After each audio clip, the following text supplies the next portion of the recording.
Our guest is Dr. Muda Yusuf, and we're looking at the President's national broadcast yesterday. And Dr. Yusuf was just saying that this private sector actually is going to have to bear a lot of this. Indeed, the President himself had said in his speech yesterday that the expertise of development finance institutions, commercial banks, microfinance banks will be tapped into to develop a viable and appropriate transaction structure for all state, organs. Yes, you're going back to where there is the expertise, as opposed to government just doing what they need to do, and only later on to find out that, look, if only we had been consulted with. Yeah. You have pointed out some people. Yeah, yes. You see, the importance of that was to ensure the effectiveness of the management of those intervention funds. Mm-hmm. That was the context in which he was talking about seeking the expertise of some of these people, so that the funds don't go into wrong hands, so that we don't have situations where people take the money. Because it is not a dash, it's a loan, except for the 50 billion component that is talked about being a grant for the micro enterprises. So that kind of framework for effective delivery of results is very important. But just to land on the issue of fiscal policy, yes, as it relates to transportation, is to advise that we need to review the charges and the import duty on these vehicles, so that the private sector across all levels can complement the efforts of government. These things are important because if it's too expensive to buy all these buses, 18-seater, 15-seater, all these Toyota Corolla brand, those things are playing a major role in the transportation ecosystem. Indeed. So you're talking including all these luxurious buses and so on. I was going to ask if you're speaking now, because even the cost of cars have become prohibitive, but on the other hand, those that do have cars, how are we sure that they can actually afford to fuel it at today's prices? But nevertheless, I wonder if you're talking specifically about, excuse me, about commercial vehicles. It is both. Okay. I'm saying that because if you go out there, we have all these young men and women who are into this e-hailing service. Yes. Many of them are graduates. Mm-hmm.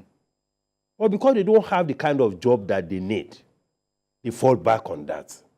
And it will amaze you the number of people that the jobs that thing is creating, in addition to the transportation facility that they are providing for citizens. Not everybody wants to be putting his or her cars on the road. That's right. Sometimes it's more convenient for you. If there are alternatives. If there are alternatives. Exactly. Secondly, some of these smaller cars are more fuel efficient. Some of the guys now in the middle class who are riding all these fuel guzzling vehicles. 8-cylinder vehicles. 8-cylinder. They are looking for options now. That's right. If as part of the palliatives, they have the option of having all these small cars, some of them will go for it and park this other vehicles. Maybe just weekend driving. Just weekend driving. If at all. Mm.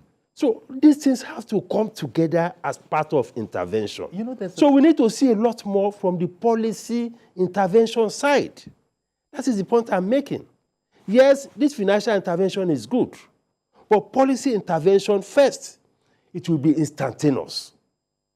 If the president announced today that I'm cutting import duty on buses by 50%, you'll imagine what will happen at all these car dealers, and suddenly those prices will drop.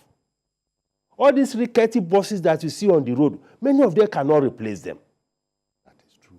And they are posing a lot of safety risks to citizens. And because all these commercial vehicles have some powerful influence and all of that, to regulate them is a big issue for the authorities. Indeed. So they put all manner of vehicles on the road, endangering the lives of the citizens. So let us make it more affordable by adjusting some of this levy, because there is import duty of 20%. There is also a levy of about 20 or 30%. By the time you put all that together, it makes it extremely difficult. And for those who are producing vehicles locally, let us also roll out incentives for them. What they use for their local production is what you call semi-knockdown parts, SKD. Okay. If you need to waive their duties for them, let us waive it. Let us give them tax incentives. Now, people can argue that this may affect revenue. But let me also say this. The president announced that in 2 months, we have saved 1 trillion naira. The total customs revenue in 2022 was 2.5 trillion naira. Total. Total for the year. And if you know what the citizens go through paying this customs duty, you will feel sorry for those who are investors and even ordinary citizens. And even in 2 months, we have been able to save 1 trillion. So there are a lot of savings that can be made in many other places. One other thing, Doctor, that I think is going to be making an impact is what you refer to as Infrastructure Support Fund for the states. Now, I was wondering what exactly Infrastructure Support Fund for the states was, but then maybe in the absence of knowledge into what exactly it means, just looking at it, supporting the infrastructure, because these things need to be, infrastructure needs to be maintained from time to time. Yeah. And so, you know, it's looking like he's taking quite a holistic look at the whole terrain. In fact, somebody was commending, I think this morning on one of the stations, that what this shows is that President TINUBU'S administration is a listening administration. It is listening to the people. It knows what the people are going through, as the president himself demonstrated when he came in and actually said so, that look, it is tough. Everybody is affected. But he curiously spoke about saboteurs, people who are too big, and it wasn't fair that our Commonwealth was going into just a few, you know, humongous bank accounts and pockets. I was actually wondering at that as to, well, if this is known in very high quarters, why can't they plug that particular leak unless it's an ongoing matter? No, you see, some of those people are also very influential people. And you know what it is when people have economic influence and political influence. Mm-hmm. Okay. You can almost get away with anything. And these reforms that have been put in place is an enduring way of blocking all those things. Okay. Apart from the, you know, this idea of using EFCC and all of that, or police to chase people, it's an enduring way to block those things. He said it. The 1 trillion could have gone into the pockets of a lot of people. With that subsidy thing. The same thing with the foreign exchange market. In fact, a lot too. The foreign exchange market, you know, there was a time when our cards used to work way before for petty transactions, maybe even some that were not petty, and then it didn't during the Buhari era. I think I'm hearing that now, again, nowadays, the banks are allowing you to use your cards for those kind of transactions. Exactly. Even on with some banks on their apps, you can buy and sell Forex directly from inside the bank's app. So it looks like that loosening up of the whole of that multiple windows matter. It has begun to yield fruit already. Exactly, exactly. But Reverend Dominic, okay, good morning to you, sir. Good morning, Chief Yori. Good morning to your guest. Okay, good morning. Dr. Muda Yusuf is the guest. He has spoken my mind to much certain extent. Can you hear me?